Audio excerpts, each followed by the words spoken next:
sorry guys, I have to YouTube can only allow you a certain amount of minutes, so mine was up.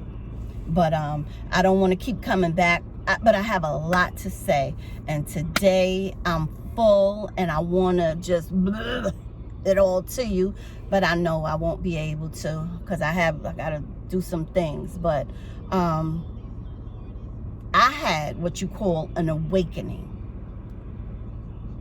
Turn it, twist it, flip it. That's what it was. That's what it still is, because I'm still waking up to some new stuff. Okay? And then my awakening lined me right up, you know, with everything that's supposed to take place in my life for me. I'm not talking about nobody else. I ain't bashing nobody. I ain't dogging nobody. I'm telling y'all my story. What happened to me, what happened for me, and what's happening now. Okay? That's it. That's it. That's what my channel is for. Ain't for nobody else. It's for me. Okay? Once you step out of your comfort zone, you're going to be in a world of discomfort. Oh, yes, and believe. You're going to be in a world of confusion because this is not the norm for you. You're not used to this. But I promise you, once you become uncomfortable, you get right into the comfortability. You'll fall right into it. Everything will start being comfortable to you. You have to get uncomfortable to become comfortable. How you like me now? That's it.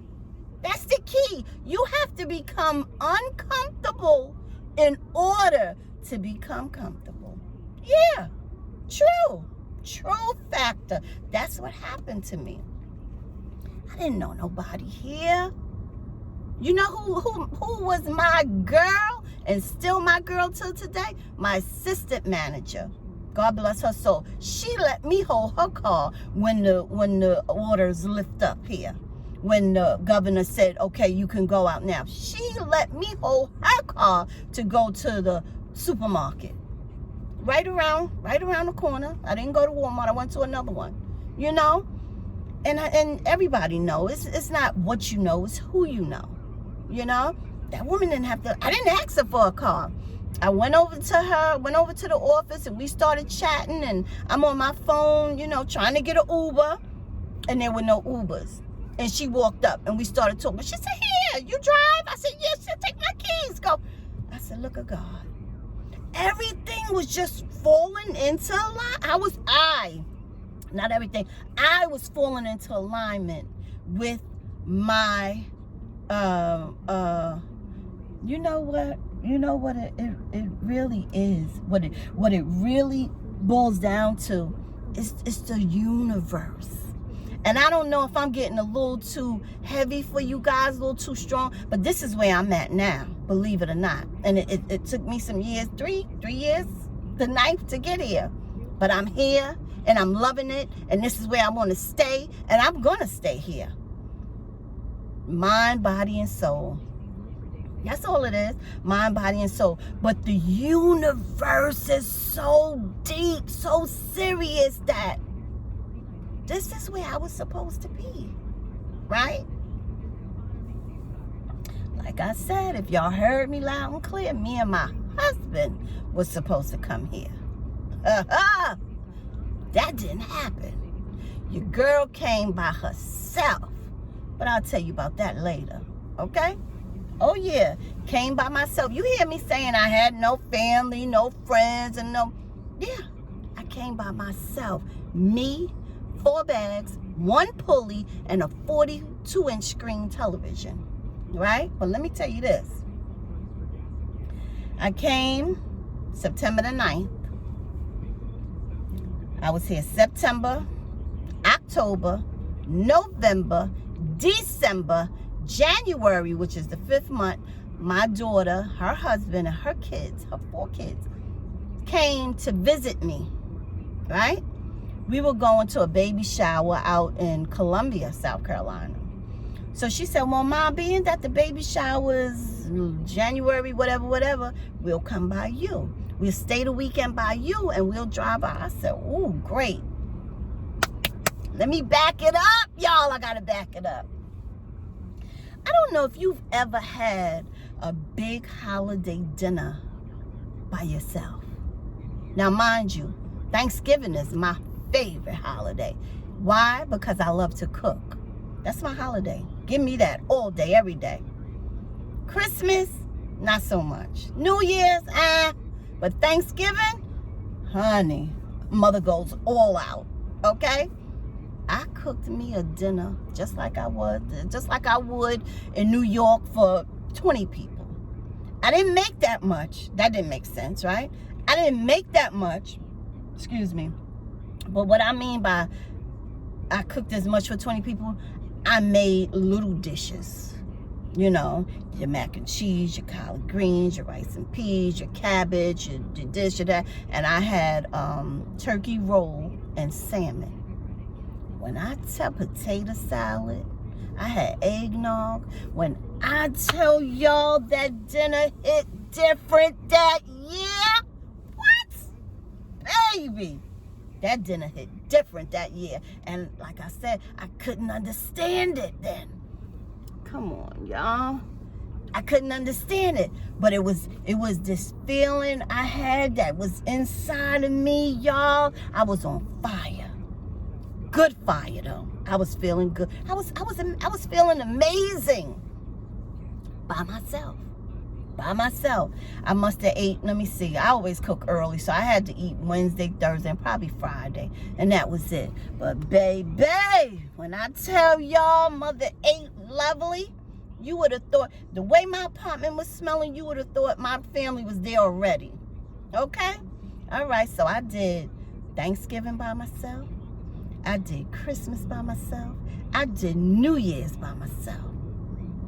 And I was okay with it. Let me back it up a little further. How about when the storm came? Okay? The storm came. Ha ha! The storm came and your girl was in the storm by herself. What? On my knees. Lights went out, TV went off, everything. But I was okay. Wasn't scared. And guess who? See, I might be getting a little too deep for y'all. But in my apartment, baby, when I tell you I felt the energy, I don't know who was with me. Was it my best girlfriend? Was it my mom, my sister? Well, she wasn't passed. God forgive me. She hadn't passed yet. My dad, my grandmother. I'm talking about deceased people. My family, just like looking over me. I swear to God, it got so heavy on me that I had to call my daughter and say, when the lights did come on and I had power, I said, I don't like this feeling that I'm feeling in here. I said, feel like somebody looking at me, somebody watching me. I said, I don't know about the people that lived here before me. Look at me, what I'm saying. I had no idea. That was for me. That was my people. They was watching over me, making sure I was good in the storm. And I was good. I told my daughter, I said, I'm not even scared. I was good, y'all. When I tell you I was good, I was good. It didn't bother me. My brain waves was all over the place, though. When I tell you I was in my head, I was in my head. Only reason I'm saying this is because now I'm like, damn, should I leave? Should I stay? Should I go? You know, I didn't know what to do. At this point. I'm being nosy, y'all. Forgive me. I'm just being nosy. Yeah, I don't know what to do at this point because I'm saying, you know, what in the world, sorry, I'm just being nosy. Forgive me. What should I do? Should I go back home? Mind you, I done signed a 13-month lease, right? I don't like this feeling. I might need to tell my girl at management that I'm going to head out. I got on my knees. I start praying. I start crying. And this is where I got closer to God at too.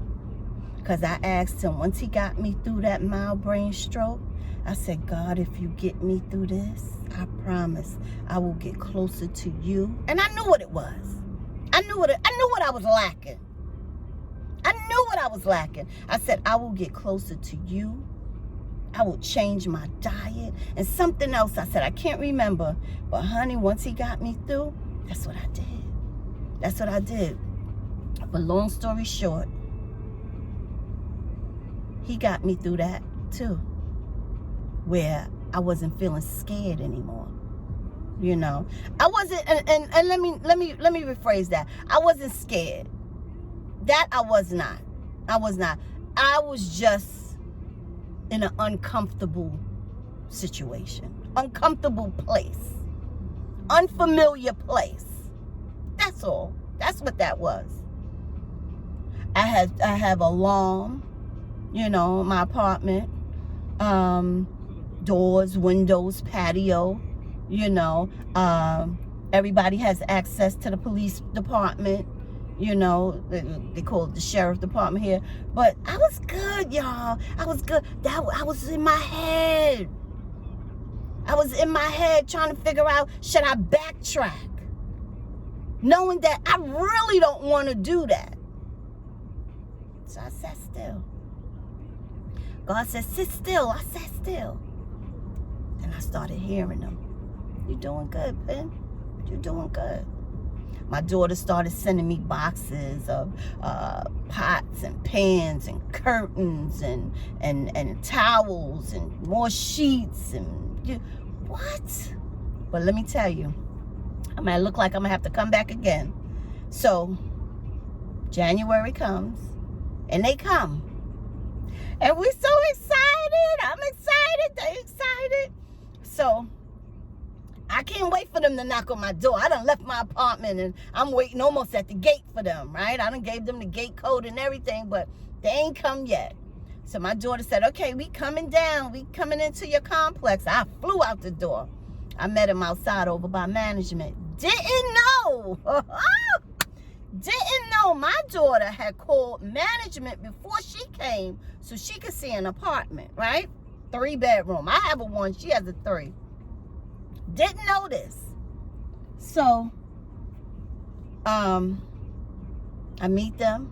Everybody get out the car. We hugging, we kissing. I'm crying because I'm happy to see him. I ain't seen him in about 5 months. I see him on FaceTime. We talk on FaceTime every day. But it's a difference between, from your phone and, straight up flesh, face to face. So we get out. They get out. And my grandson, I gotta use the bathroom. So I take him into the clubhouse, and everybody using the bathroom. And everybody's like, oh, it smells good in here. Oh, talking about the clubhouse. So my daughter goes over into the office, and then the girl comes out, my friend. She comes out with the keys, and she says, hey, girl. So I said, hey, girl. She said, you coming too? I said, where y'all going? She said, I'm going to show your daughter an apartment. I was like, what? It's a Friday. The next day, we go into the shower in Columbia. Okay, so we go, we see the apartment. Everybody love it. Everybody love it. They in the next building from me. Everybody love it. I said, yeah. Okay, they go back. They fill out the paperwork. The kids go with me to the house. Then they want to go shopping. They want to go to the mall.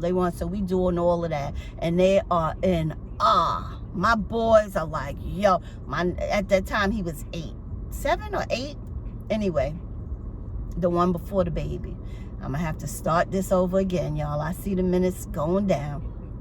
So he says, Nana, he said to me, Nana, if my parents and my brothers go back, no, he said, when they go back, can I stay with you? I was like, really? He said, yeah, Nana, I want to stay. He said, this is beautiful. I said, okay. So now I got it in my mind, my baby gonna stay with me. So I'm even happy. I get him in school and do this. He gets the bus drop him right here. Okay. Honey, they filled out the paperwork. We went to the shower the next day. Y'all, I'm going to come back, okay? I got to come back. Because y'all know, this is what I'm saying. I got so much to tell y'all. I'll be right back, guys.